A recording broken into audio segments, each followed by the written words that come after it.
करने के लिए बड़ा उमंग से 2 बजे रातों में जग जाते थे।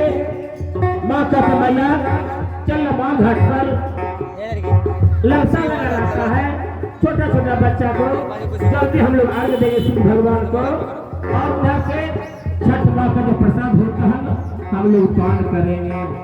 इसीलिए गाने वालों ने गाया है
संसार में हम बच के क्या करेंगे। रानी को राजा समझा रहे हैं।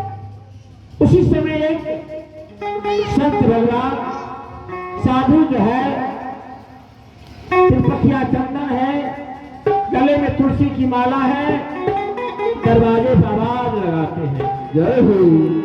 हरि 7 दिन का भूखा राजा करता है फरियाद, राजा भोजन दे दे।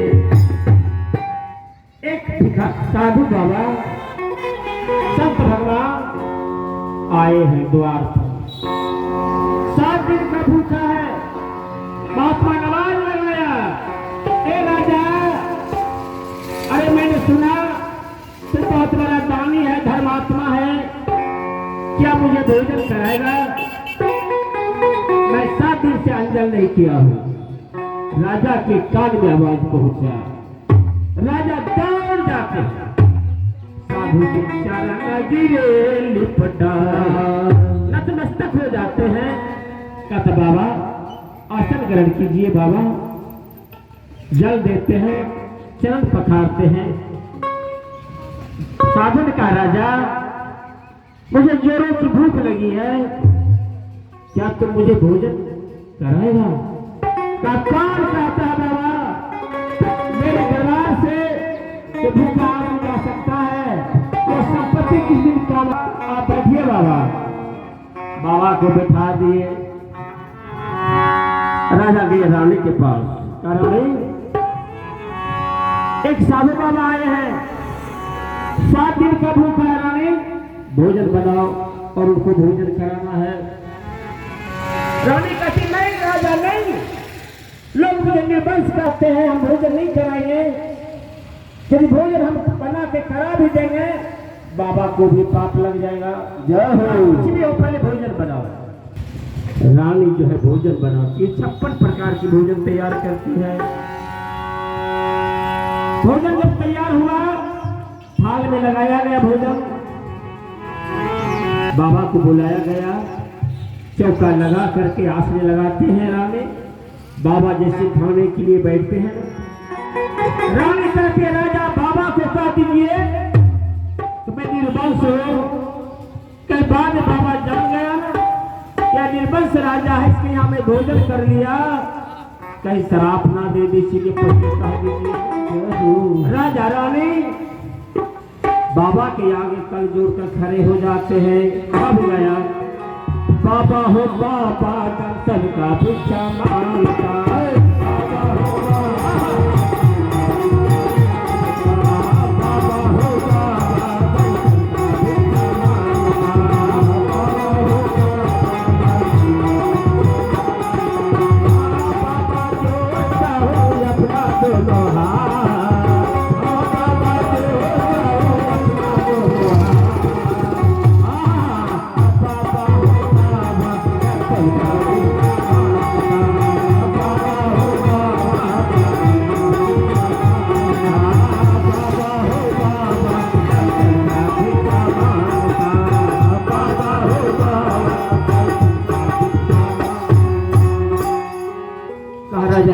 क्या बात का बाबा, लोग मुझे पुतला कहते हैं, इसीलिए मैंने आपको जानकारी दे दिया बाबा कि आप मुझे श्राप ना दे दीजिए।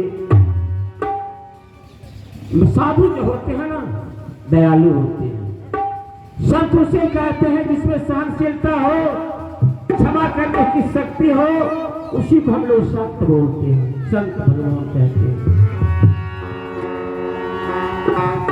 बाबा ने कहा मैं समझ गया आपको न तो बेटा है न बेटी है।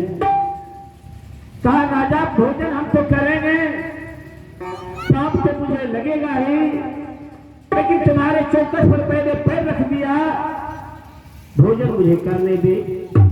महात्मा 7 दिन का भूखा भरपेट भोजन किया। भोजन करने के बाद महात्मा ने कहा रानी तुम अपना हाथ दिखा। साधु बाबा रानी के हाथ रेखा को देखते हैं ना, हस्त रेखा देखने के बाद बाबा ने कहा रानी पर 7 जन्म तक ब्रह्मा ने उस रेखा लिखा नहीं। कहा रानी एक जन्म को कौन कहे, 7 जन्म तक आपको लड़का नहीं पैदा हुआ। अब तो रानी और रोना शुरू किया, बाबा 7 जन्म तक यदि मुझे लड़का होगा ही नहीं, संसार में हम बचकर क्या करेंगे। जाते हैं बाबा जंगल में, दोनों पति पत्नी अपने प्राण को त्याग देंगे और अपना राजपाट सारे प्रजा के बीच में हम बांट देंगे। बाबा ने कहा, मन में सोचा इसका मैंने अन्न खा लिया, यदि यह दोनों व्यक्ति मर गया ना मुझे पाप लग जाएगा, इसीलिए कुछ देख करके ही जाना है।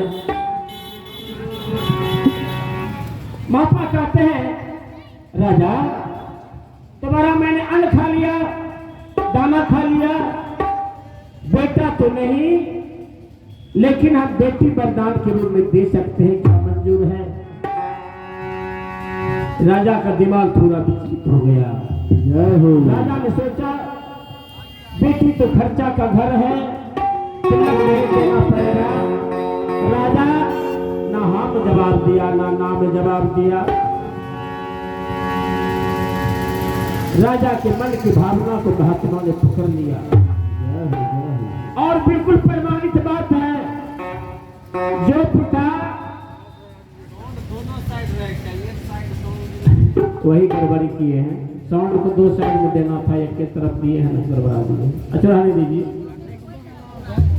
तो मैं निवेदन कर रहा था कि जो पिता कुमारी बेटी को, बिल्कुल मैं साथ संगत बात बोल रहा हूँ, जो पिता कुमारी बेटी को अपने साथ में भोजन खिलाती है, भोजन कराती है ना, उस पिता का कभी अकाल मृत्यु नहीं हो सकता है, वो दुर्घटनाग्रस्त हो सकता है। कुमारी बेटी में वह शक्ति है जो पिता अपने साथ भोजन कराती है ना बेटी को, उसका कभी अकाल मृत्यु नहीं हो सकता है। राजा कुछ न बोला। रानी को महात्मा जी सोचते हैं राजा तो जवाब नहीं दिया। क्या रानी को मैं पूछ लूं रानी से पूछ लूं? महात्मा ने पूछा, रानी क्या मैं तुम्हें एक पुत्री देना चाहती हूँ, क्या मंजूर है? रानी दौड़ में, हाँ बाबा, मां कह सकती है कि मुझे पुत्री ना हो? कहता है कि बेटा से बेटी भला जो कुलवंती हो। आप लोग देखे होंगे, माँ बूढ़ी है, पिताजी बूढ़े हैं, यदि बेटी को एक कौल गया कि बेटी आग जल्दी बीमार है, तबीयत खराब है, बेटी तुरंत आ जाती है। बेटा जब दिल्ली में है, दिवाली का समय आया, कहेगा अभी काम चले तो धरा धरा ले जी तो बेटा से बेटी भला जो कुलवंती हो। रानी कहती, हाँ बाबा मुझे बेटी देना है, आप दीजिए बाबा, ये तो मेरा कलंक का टीका मिट जाएगा ना बाबा, दीजिए बेटिए बाबा। बाबा ने आशीर्वाद दिया, साधु बाबा आशीर्वाद दिया। कहा गया, जो न करे लकीर वह काम कर जाए फकीर। जो काम लकीर से नहीं होता है, हस्तरेखा से नहीं होता, वह बात साधु महात्मा की बाणी से पूरा होता है। कहा गया है, हर लकीर खींच कर जाता पुत्र पति बन जाओगे, भारत के इतिहास कृत में सतवती कहलाए।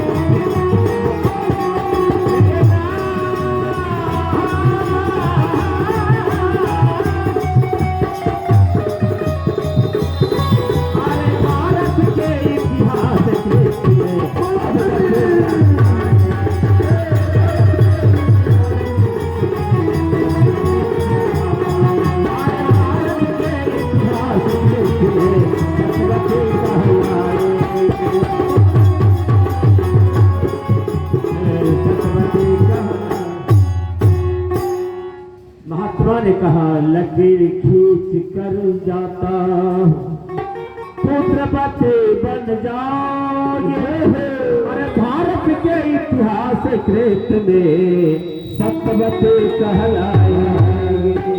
बाबा ने आशीर्वाद दे दिया, बेटी जाओ, ये नवोटी की कसम बेटी, तुम्हें एक पुत्री जन्म लेगा, जाओ बेटी जाओ। रानी बड़ा खुश हो जाती है। बाबा आशीर्वाद दे करके चले गए। आया कहा गया है, अरे माटी के तन